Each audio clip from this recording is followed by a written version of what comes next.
Hello, this is The Flower of Freedom by Deborah J. Reeves, and we're on chapter 152. That's called First Steps. The setting is already here, and the whole idea of this is that we sow a little kindness into your life. We hope to give you 8 minutes of rest, if not in the chair that you imagine, somewhere where you're comfortable, so that you have just a little in the bottom of your cup that you didn't expect to be there, so that you can share it, just a little kindness, or just a little part of it, with someone in your world that we will never interact with, that we will never see, that we will never reach. So what we're hoping is to start a virtuous cycle and reclaim this great, big, beautiful world for those who appreciate it, for those who are grateful, for those who want a better world. Yes, I'm an idealist, I confess. So here we go. Chapter 152, First Steps. Marie went back to school with renewed vigor to complete her final year, and she studied hard. Graduation was not so far away for Marie, but Suzette would have to take a year off to have her child. Colette and Marie discussed the wedding twice a week. It would be a July wedding, so that Suzette, the maid of honor, would not be so far along that she could no longer comfortably stand at the altar with them. Bertie was to be best man, and Joseph and Michaud would be groomsmen. Suzette was going to find her dress in Paris, and Nicole would then find one to match for her bridesmaid's dress. The old group would be together again in a celebration of great joy. Aki had told Marie that he could arrange for her to be married at Notre Dame, if that was her true wish, but that he would go anywhere in the world to watch her marry Philippe. Marie and Colette hatched a plan for both Aki and Oscar to walk Marie down the aisle. Marie was grateful, but her heart was set on saying her vows in the church in which her family had spent almost every Christmas Eve of her life. "Our wedding feels like Christmas to me," she told Philippe, worried that it would be difficult for his family to make the trip to Montreal. "Are you kidding? My family will bring the celebration anywhere we want. They want you to be happy. That matters most to them. My parents never had a daughter, so you're fulfilling a lifelong aspiration for them. And Marie, my mother told me that she thinks you're the prettiest girl she ever saw. My father just said vavoom." Marie almost spit out her drink when she laughed. Colette and Christine met again over the phone. They already liked one another, so the wedding planning progressed with ease. Oscar and Emmanuel got along well. In fact, Emmanuel and Dr. D and Jean-Claude, Oscar and Aki often called one another now. Philippe worked hard at his business every day, and he spent most of the evenings in Aki's penthouse. Michaud and Joseph sometimes tagged along after work, meeting Nicole and Suzette at the apartment. Philippe's parents were often invited as well.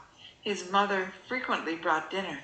She was an amazing cook, and dinners were filled with laughter, especially when Philippe's father told stories of his son's childhood shenanigans. His wife would sit and nod, swearing, "It's all absolutely true."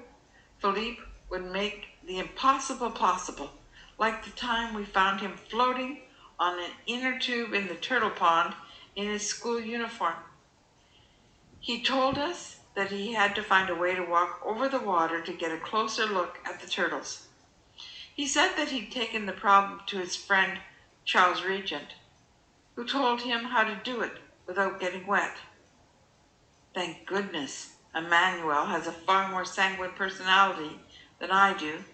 He just talked him back as I stared, terrified that I'd watch my only son drown. Who's Charles Regent, Philippe? Asked Marie. Should we invite him to the wedding? When Philippe seemed too embarrassed to answer, Christine jumped in and said, "Oh, I think he'll be there." "Whatever happened to that guy, Philippe?" asked Emmanuel with a devilish grin. "Emmanuel!" exclaimed Christine. And then she said, "He went the way of all childhood imaginary friends. I believe that one day Philippe just did not need him anymore because he had integrated all of Charles Regent's qualities of bravery, ingenuity, and boldness into himself. He changed from being a very shy child to one who was willing to take on the world."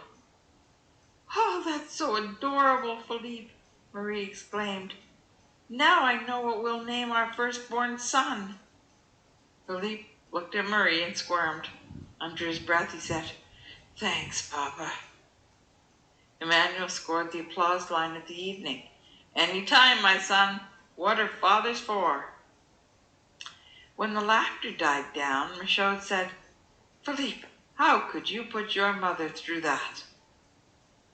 "Can you imagine what your child would put Suzette through? I hope the baby takes after your sweet nature, Suzette," said Philippe.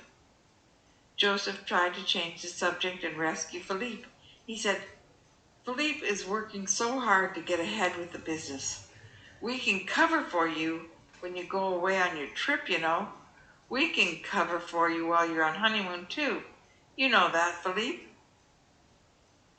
"I have no doubts about our trip when you'll both be there, but the whole business will be closed down for days around the wedding. I just want to make sure the two of you are not swamped when you get back. I promise you that I won't be thinking about you guys for one moment while I'm gone." "Don't worry, we'll hold the fort. You can make it up to me when the baby's born." "Done," said Philippe. Soon it was February. Marie's profs allowed her to take some of her tests in advance, and she handed in 3 papers that were not due for another month. So all she could go on vacation without any problems. Suzette would take all the notes, and no one worried that Marie would fall behind. Philippe was ahead on all his projects too, so there were no worries when they were leaving for Canada. Philippe had booked ahead as soon as Marie accepted his proposal. The Chateau Frontier was in high standing and high demand during Carnival, but he managed to get a booking for the last week of the festival, when the merrymakers from the first weeks had gone home already. That's the end of chapter 152. The next one is called Winter Vacation. We're closing on the end of this book, but we hope to continue with the second book in the trilogy as soon as we've read the last chapter here. We hope you'll be here for the next chapter and for the next book. I remain your friend Deborah.